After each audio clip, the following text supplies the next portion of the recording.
So she asked, what do I do with an older dog that is consistently biting the string, right?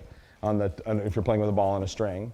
And so if I want to go back, I make sure that the ball is a satisfying bite surface. So sometimes that comes from either poor presentations in the initial stages where the dog's got the string, or teaching the dog to bite a ball on a string with a ball that's too hard, and they bite it and they slip off a couple of times, and then they get the string, and the string's easy to hold on to. So they start actually actively avoiding the ball and trying to get the string, all right? And so what I'll do typically is I go back, I get a softer ball that they can get some satisfaction on, that's easy for them to hold on to. I go back and I choke up on the string a little, and I hold it above their head like this, so I don't have very much string. And when I say yes, I pop straight up, or up at an angle a little bit. So my hand is behind it. As I pull, the ball goes like that, and the string is completely hidden. There's no chance to bite the string. They hit it.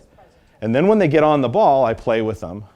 After I've done all that, if I see the dog, they miss and they grab the string, I think, okay, this is a dedicated dog. They're motivated. They want it. It's all good. If they bite the string, I immediately stop and say, out, put them back on the ball, and I only play with them if they get the ball. If you bite the string, the play will stop. And immediately I'll stop all play and say, out, we're not playing. If you bite the ball, I'll play with you. And pretty quickly they go, okay, actively, I need to get the ball. That string isn't going to work for me. I get no satisfaction. Sometimes I'll put the dog, it's hard on your hands, but some dogs when I'm teaching, I'll put a skinny nylon string on it, right, to play with, because if they bite the string, it's not satisfying.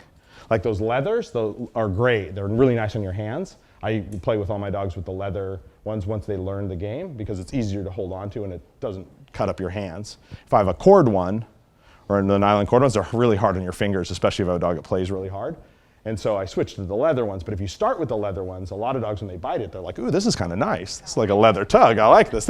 It's easier to hold on to than the ball, and that feels good. So make sure their targeting is good before you switch to those type of handles, and if you make a less satisfying handle, sometimes that can help with it as well. But it's mostly presentation.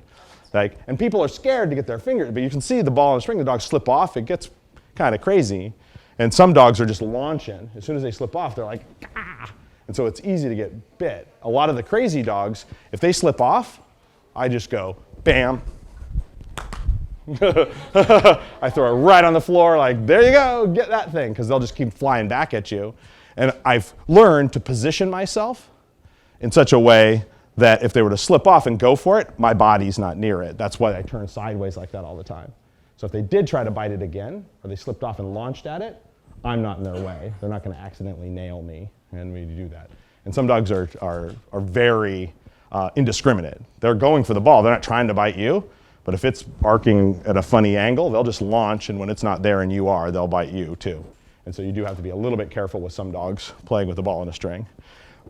It's much better if you go to the ball and a string after you've taught targeting with a tug. Because if I can get to the point where my dog can hit a tug, a small tug with just room for their mouth between my hands, if I get to the point where they can target that, then their targeting's really good. And so getting them onto the ball and a string, and they know how to out already, getting them onto the ball and a string is easier. The ball and a string is very hard to teach the dog to out off of if they don't know an out already, because if they're pulling against it, you can't hold it still without providing opposition. And so one of the things when we teach a dog to out, you saw when Jessie was immobilizing the tug for her puppy, she braced her arms, but there was no tension on the toy. She wasn't pulling back like this. She went down and held it still, but her hands were like this. She wasn't pulling. She got still. She made her arms stiff and put them on her knees for the puppy. Now, she's not pulling against that tug at all. It's just motionless, right? With a ball and a string, if I go to hold it still and the dog pulls back, to prevent them, unless I'm going with them over and over again, then I'm pulling the opposite direction. So my mouth is saying let go, and my hand is saying play tug with me. So when I'm teaching the dog to out, I have to be able to take the energy out of the object, right? So sometimes I have to put a leash on the dog for the dogs that pull with a ball and a string. I hold the leash in my hand, I'm tugging, and then when I say out, I block them with the leash and I bring the toy forward so I'm not pulling on it, it's dead. And they let go off of that. Eventually they have to let go of an object with energy in it. But in the beginning that just creates a lot of conflict because I'm giving them two separate signals. I'm saying out, but I'm still pulling against the object that's in your mouth. And that's been a signal that we're playing still. And so that dog says, you're saying out, but you're still playing with me because you're pulling. still. And so being able to take energy out of the object and immobilize it is really useful, and that's hard to do with a ball and a string during the teaching phase. But once my dog gets it, then it's easier to transfer it onto the ball and a string.